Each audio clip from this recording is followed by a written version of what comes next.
Avoidants have turned intimacy into a part-time job with very specific working hours. They can be emotionally unavailable for weeks, treating their partner like a friendly roommate. But the second clothes come off, they transform into this intensely connected, passionate person. It's like they've got an intimacy switch that only works in the bedroom, and everywhere else they're running on emotional airplane mode. The safe zone psychology. Sex creates the perfect psychological container for avoidants to experience closeness without triggering their panic buttons. During sexual activity, they can justify their vulnerability as purely physical rather than emotional. Their brain categorizes sexual intimacy as temporary and contained, which makes it feel safe enough to actually show up and be present. Outside the bedroom, emotional closeness feels like quicksand that might swallow their independence whole. But during sex, that same closeness gets reframed as physical chemistry and biological drive. They can be completely absorbed in their partner, focused entirely on them, without their avoidant alarm system going off, because the context feels manageable and temporary. This creates a weird psychological loophole where they can access their capacity for intimacy without actually admitting they're being intimate. They can touch their partner tenderly, look into their eyes, respond to their needs, and be completely present, all while telling themselves it's just physical chemistry rather than emotional connection. It's intimacy with plausible deniability built right in. The time boundary safety net. Avoidants love sex because it has clear start and end points that protect them from the open-ended nature of emotional intimacy. They can dive deep into connection, knowing that the experience will naturally conclude, giving them a guaranteed exit from vulnerability. This time, boundary makes closeness feel manageable rather than threatening. Emotional intimacy feels dangerous because it doesn't have built-in limits. A deep conversation could go anywhere.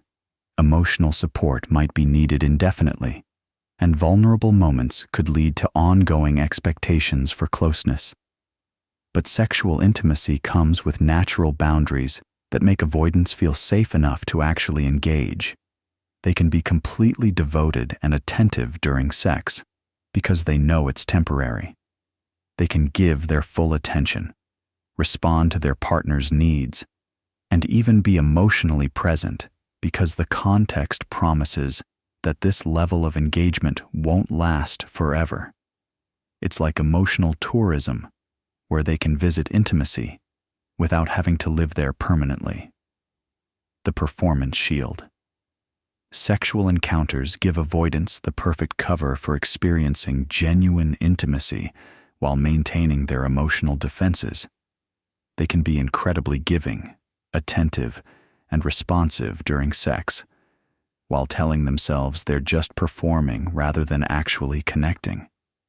This performance framework allows them to access their capacity for closeness without admitting they're being emotionally vulnerable. During sex, every tender gesture can be explained as technique rather than affection. Every moment of focus and attention gets categorized as sexual skill rather than emotional investment. They can be completely tuned into their partner's responses, needs, and pleasure, while convincing themselves it's about being a good lover rather than actually caring deeply. This performance mentality creates a psychological safe space where they can express genuine care and attention without having to acknowledge what they're actually doing. They can be incredibly intimate while maintaining the illusion that they're just executing sexual prowess rather than opening their heart.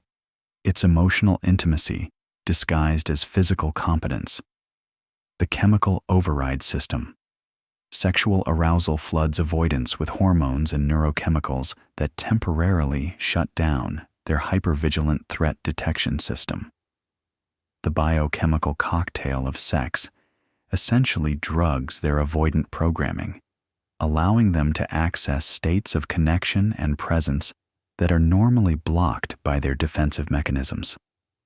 During sexual activity, their brain chemistry shifts in ways that make vulnerability feel less dangerous and connection feel more natural.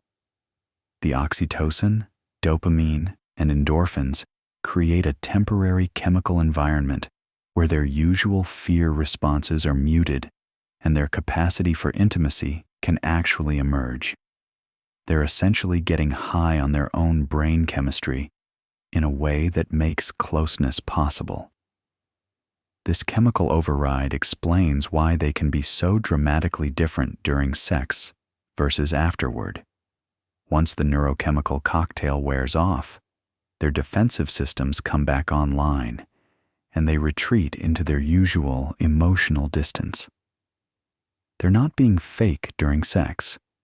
They're just operating under different brain chemistry that allows their natural capacity for connection to surface temporarily. The nonverbal communication escape.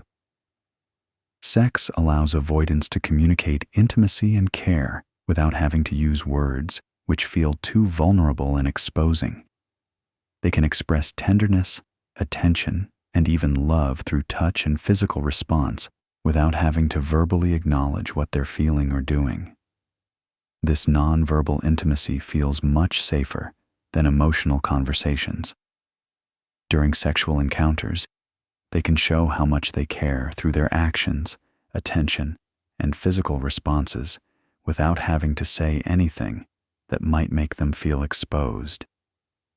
They can be incredibly loving and present through touch while avoiding the vulnerability that comes with verbal emotional expression.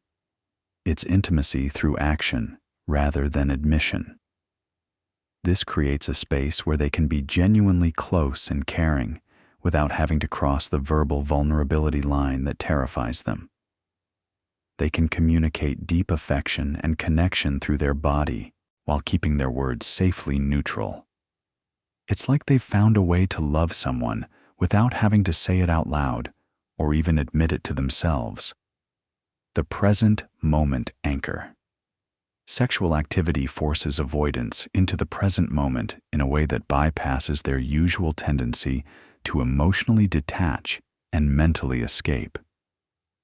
The physical intensity of sex anchors them in their body and in the immediate experience, preventing them from floating away into their typical emotional dissociation patterns.